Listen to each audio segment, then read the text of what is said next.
My name is Emma. I moved to a small village 2 years ago with my husband, Daniel. We wanted to live closer to nature. There is fresh air, a river, and a beautiful forest nearby. It's peaceful here, and we love it. We plan to have children soon, and we think this is the best place for them to grow up. We met our neighbors soon after moving.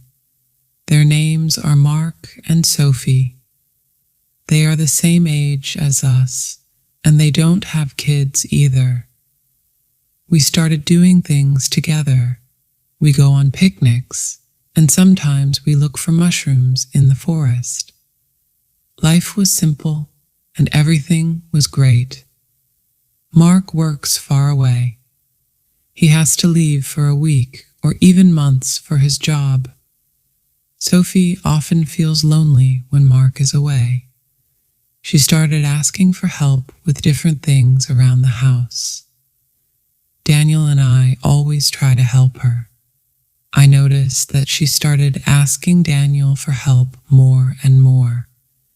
She would ask him to fix something in her house or help her with the garden. At first, I didn't think anything of it. Daniel is always kind, and I trust him. But then I saw something strange. Sophie started wearing different clothes when Daniel was around. Instead of normal house clothes, she wore fancy dresses, and she always smiled at Daniel in a way I didn't like. I tried not to worry, but deep down I felt uneasy.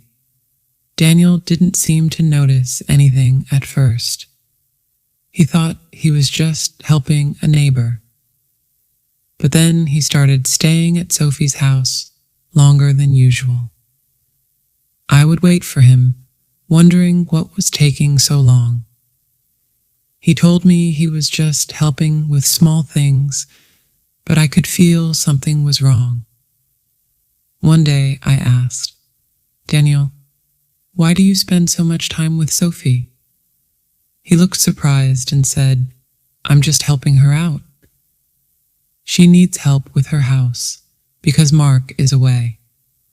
I nodded, but I didn't feel better. I started to watch them more closely. When Daniel went to Sophie's house, I would find reasons to visit too. I wanted to see what was going on. Every time I went over, Sophie would act like everything was fine. But I could see how she looked at Daniel. It wasn't friendly anymore.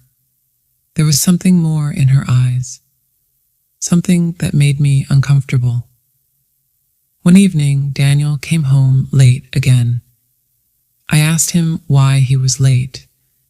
He told me he was helping Sophie fix her car. I didn't believe him. I didn't say anything, but I knew something was going on.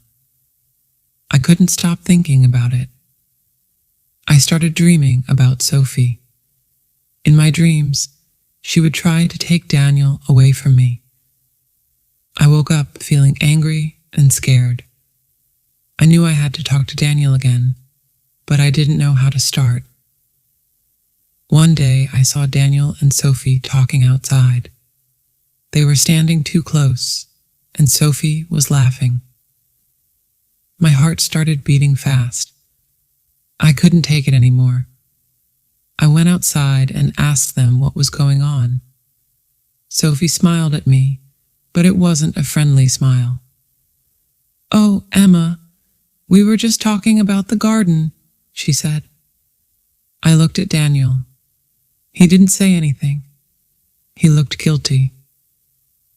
That night, I told Daniel how I felt. I told him I didn't like the way Sophie was behaving, and I didn't like how much time he spent with her. Daniel was quiet for a while. Then he said, "I'm sorry, Emma. I didn't realize how much it was bothering you." I felt a little better, but I still wasn't sure if I could trust him completely. From that day on, Daniel tried to avoid Sophie. He stopped going to her house as often, and I noticed that Sophie started spending more time alone. Weeks passed, and things seemed to go back to normal. But I still think about what happened. I trust Daniel, but I don't trust Sophie. I know she wanted something more, and I'm glad I said something before it went too far. Even though Daniel promised to stop helping Sophie so much, I still felt uneasy every time he went outside. I worried that Sophie would come by. I didn't want to be the kind of wife who always watches her husband, but I couldn't help it. One day, Sophie came over to our house. She had a cake in her hands and smiled sweetly. "Hi, Emma," she said. "I made this for you and Daniel. I hope you like it." I smiled back, trying to be polite. "Thank you, Sophie," I said, taking the cake. "Is Daniel home?" she asked, looking around me, trying to see if he was inside. I wanted to say no, but I knew Daniel was just in the next room. "Yes, he's here," I said, feeling my heart beat faster. "But he's busy right now." Sophie looked disappointed, but quickly smiled again. "Oh, okay. I'll leave you two to enjoy the cake.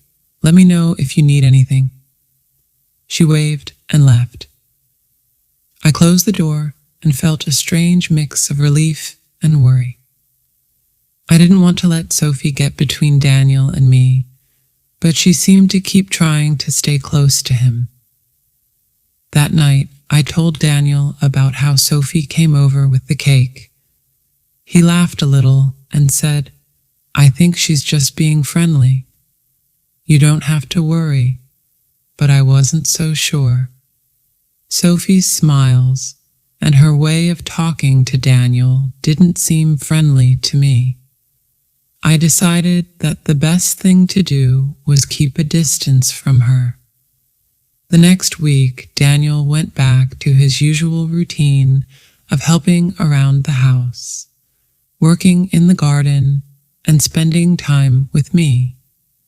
I felt happy that things were returning to normal. We talked more, went on walks together, and everything seemed fine again. But one day, while Daniel was at work, I saw Sophie at the store. She came over and said, "You know, Emma, your husband is very helpful. I don't know what I would do without him." Her words made me uncomfortable, but I smiled politely. "Yes, he's a good man." Sophie laughed softly. "He's more than just good, isn't he? You're very lucky to have him." I didn't like the way she said that, but I didn't want to argue with her. I just nodded and said, "Yes, I am." For the next few weeks, Sophie didn't come around as much. Daniel and I started spending more time together, and I felt like our relationship was getting stronger. I wanted to believe that everything was okay, but part of me still didn't trust Sophie. One afternoon, Daniel came home from work and told me that Mark, Sophie's husband, was coming back soon. I felt relieved. I hoped that once Mark was back, Sophie would stop trying to get close to Daniel. When Mark returned, everything seemed to change. Sophie stopped asking for Daniel's help, and we didn't see her much anymore. I felt a huge weight lift off my shoulders. It seemed like the problem had solved itself. Daniel and I continued to enjoy our life in the village. We went on trips together, worked in the garden, and talked about starting a family. I was happy again, and I started to forget about the whole situation with Sophie. One evening, as we were sitting outside watching the sunset, I looked looked at Daniel and felt grateful. I realized that I needed to trust him more. He had always been there for me, and I knew he loved me. I didn't want to let my fears ruin what we had. I turned to Daniel and said, "I'm sorry if I ever doubted you." Daniel looked surprised. "Doubted me?" "Why?" I smiled. "Because I love you, and I know you would never hurt me." Daniel took my hand and said, "I love you too, Emma. I would never do anything to hurt you." From that moment, I felt peace in my heart. Sophie was just a small part of our story, but Daniel and I were building something much bigger, our life together. As time passed, we stopped thinking about Sophie. Mark and Sophie moved away a few months later because Mark got a new job in the city. After they left, life in the village became peaceful again. Daniel and I started talking more seriously about having children, and we looked forward to the future. In the end, I learned that trust and communication are the most important things in a relationship. No matter what challenges come our way, I know Daniel and I can get through them together. The end. If you enjoyed the story, please like, subscribe, and share.